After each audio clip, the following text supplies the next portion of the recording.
Hey everybody, how goes it? Um, Obviously, lighting's not going to be that good for this video, as usual with most of my posts. But since I'm not showing any records in this one, I figured it wouldn't matter as much because nobody really needs to see me for this one anyway. Um, anyway, I figured, I figured, it's like you know 7:30. It's like still 80 degrees outside, and I figured, um, I'd do this before the Laker game started. Um, okay, so this is a response to Dwayne's vinyl buying habits thread, and I've had an idea for this. I kind of had this idea in connection to another thread, and so I've been saving for this kind of thing. So this is really cool to be able to get into. Um, so I'll get right to it then. Um, my buying habits are kind of, it's really kind of hard to, you know, it's really kind of hard to categorize how and why I do things because I buy for a number of different reasons, be it the cover, be it the label, be it, you know, a collector piece, be it a playing copy, and so on and so forth. And so that really, what I'm looking for, if I'm looking for anything, determines usually where I have to go. For starters, though, the nearest record stores are either um, 100 miles that away or 150 miles that away.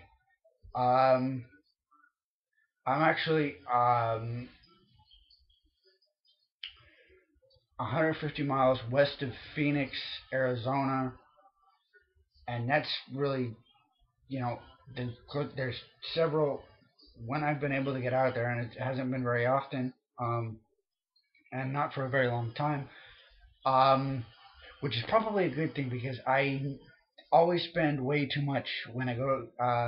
There's several shops in Phoenix that I've spent an obscene amount of money um, over the last couple of years in. Um, but other than that, there's a couple of record stores um, that I've gone to over in Phoenix, and then others various places. I've also gotten stuff from Hot Topic of all places. I've picked up at least maybe 4 to 5 records. Picked up Slash, Pantera. I think I got a copy of Dark Side of the Moon and a few others. Um, I've also picked up several. I found a couple things at Best Buy. Um, Also, so basically, I do visit record stores and everything. Probably my biggest haul was the one from Seattle, and probably that was the most difficult one because I lugged probably 30 to 35 records in a backpack on an airplane,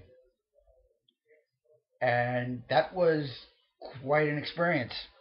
Um, because I got what I was, when they were going searching, because I had them in my carry-on, and they wondered why it was so heavy, and it's like, I didn't know what to say. Um, got through with no problems or anything, but it just, yeah, that was an interesting experience because the bag that I was carrying it weighed a ton, and after having lugged that same bag like halfway around Seattle, um,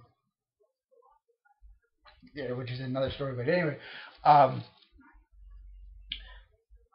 so I mean, I've done a, you know, occasionally when I can, I go to a record store. I've done, thrift stores. I've done, swap meets and everything. But again, it's rare to be able to do that. Um, the last final update, except for the Doors record, were altered from a thrift store. Um, but that's basically about it over here because there's not really a whole lot in regards to that. But it was something new, and I was actually surprised I found anything at all. So that was really cool. The thing is, though, um, I use the internet basically because that's primarily the only way. Because I'm so far from everywhere, I end up using the internet because that's really the only option that I've got to be able to do anything. Um,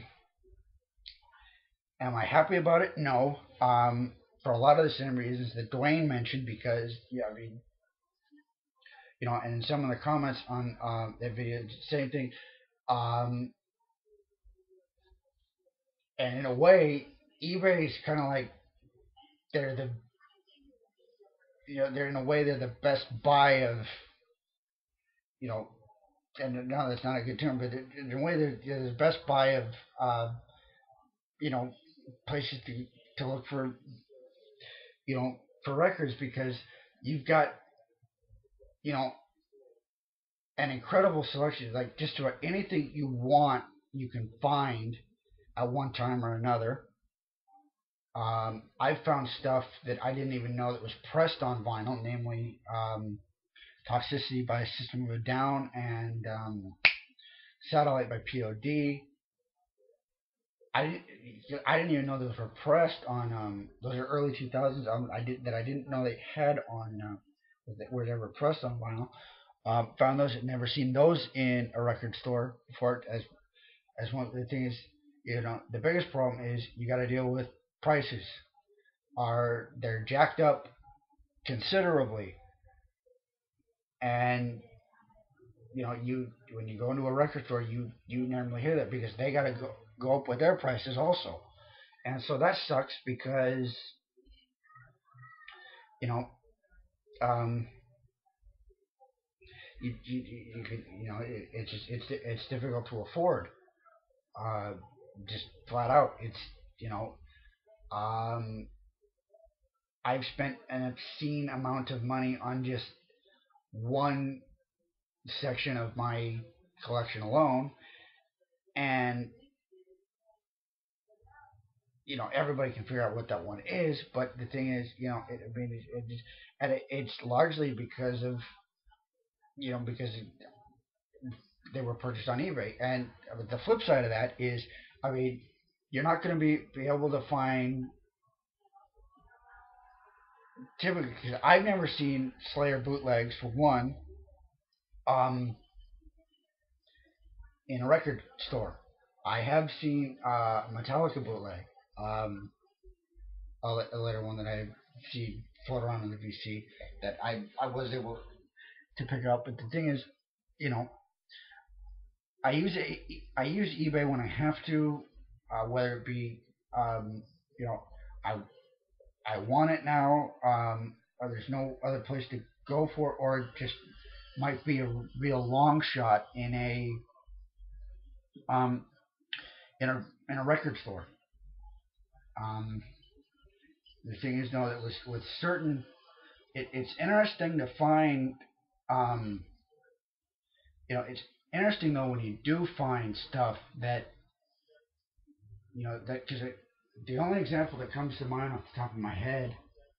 Oh well, actually no, I'll give two examples here. Another album I've talked about several times.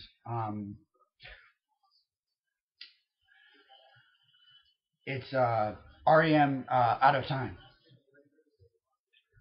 I looked for that in a record store, and um, I was told by the guy, by the owner, that it was a long shot to find it.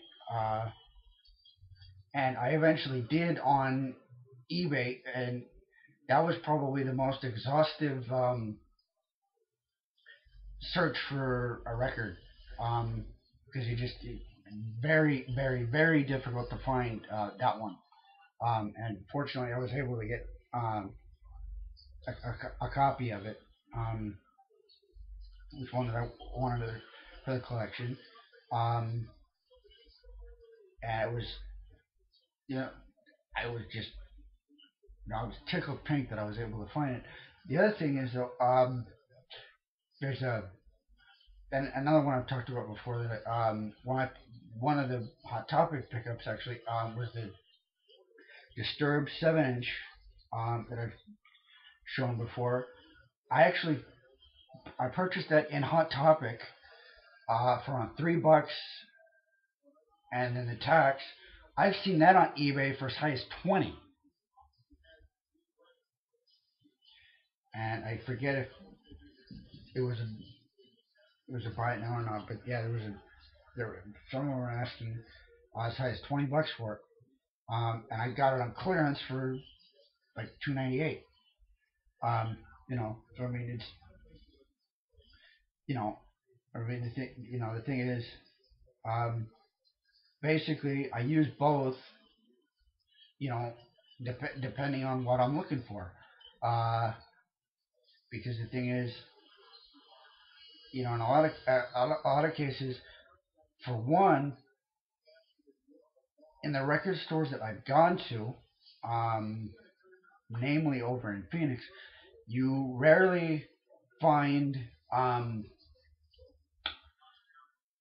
you rarely find heavy metal stuff. I can get a lot of classic rock and get a lot of it for cheaper than you would on eBay. Sometimes as much as you know, um, half the cost, because it just they charge you to death. Um,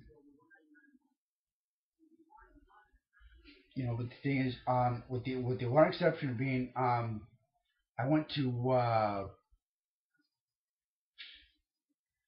Zia Records in Vegas over my last spring break, and came away with a shitload of stuff. A whole lot of metal. That's actually a fantastic store. I haven't been to the one in Phoenix. Um, Fantastic store with an amazing um, variety of anything you could possibly imagine. They've got it. Um, the store is amazing. I probably could have spent the whole month in there. Um, you know, uh, Thankfully, I didn't have the time or the money to be able to do that because if I did, I probably would have. Um, but but no, it's basically that's basically it. I use them both to find what I'm looking for. I mean, um, like I said, most of the heavy metal stuff you're not going to see. Um, a lot of the rare stuff, the collector pieces, band covers for one. Um, you're not going to find a original cover of Virgin Killer in a record store. I haven't seen that. You're not going to find the majority of the Slayer stuff for obvious reasons.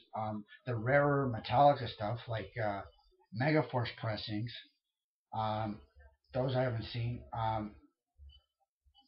Uh, and record shows really aren't where I'm at. They really aren't an option. So I'm up with the internet.